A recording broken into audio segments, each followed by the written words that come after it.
Let's start our newest garden diary off with some of the winners, and then we'll get to some of the unfortunate losers of spring after a lot of things have been budding out. I've obviously been really busy with my conifer garden expansion project, but we cannot forget the Japanese maples. And next to me here is certainly one of the winners of spring for me, which is Acer palmatum umagai. And this is an unbelievably cool tree to me. It has the chimeras, the seeds of Japanese maples on it, which really have some interesting color, along with its very dark maroon, burgundy, depending upon what color you want to call it, leaves. And the leaves also have a really nice pendulous habit at the end of the branching, which I think makes it just an outstanding cultivar and definitely one of my favorites.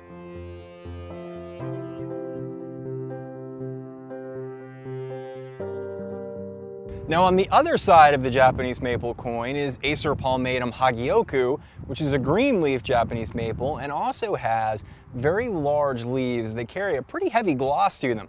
Now here's where it gets interesting. Not only is this really a classic Japanese maple, one of the older cultivars that are out there, but if you'll remember not too long ago, we had a bit of an incident in my region of the country of a late frost possibility, and I was out with electrical cords and heavy-duty work lights, and it was raining, and don't try this at home, kids. It was a whole ordeal.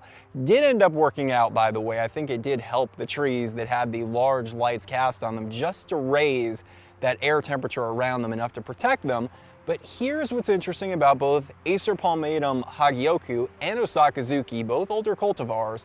They were the absolute last to leaf out of all the Japanese maples I have, and were really super protected even during that frost incident, so it was no worry about them whatsoever. So if you live in a little bit of a colder environment, they might be two that you want to look into, and it's really just a beautiful green leaf Japanese maple.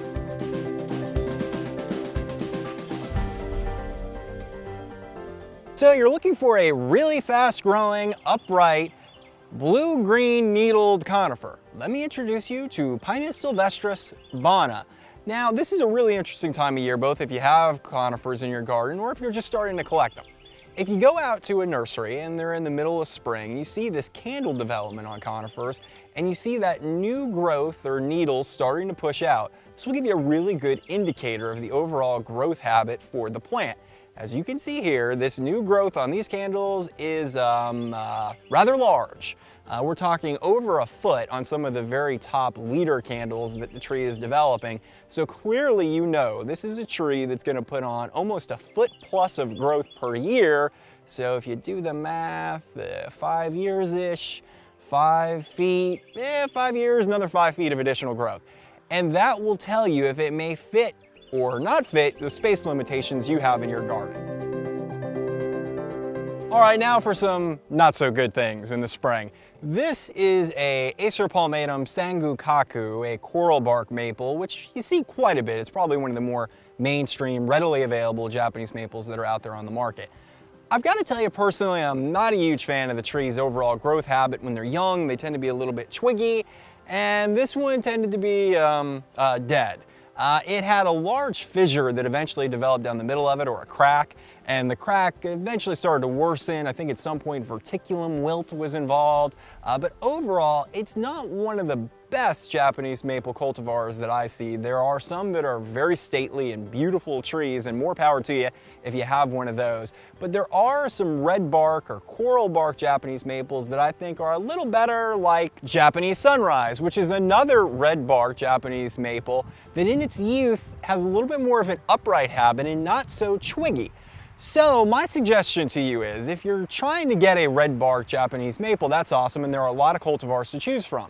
But if sangukaku is the only one that you can find available locally, try to get a slightly larger one. That way some of that early growth habit development twiggy issue has been eliminated, and you'll have one that's already formed. Or if you really like to maintain your trees early on in life, then definitely go ahead and get a little one too.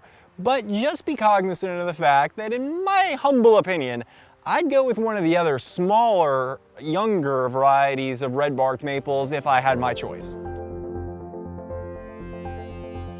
So let's end our garden diary this week with a little bit of talk about another classic Japanese maple, which is also pretty readily available, which is Acer palmatum ukagoma, or the floating cloud Japanese maple.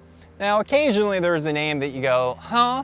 But this is definitely one that pays off. It has a really striking white variegation that happens in the spring and sometimes holds on a little bit longer than you would expect even into the summer months if it's grown with some pretty heavy shade and just some dappled or filtered sunlight throughout the course of the day, where I have this one down sort of by my creek/woodland setting garden.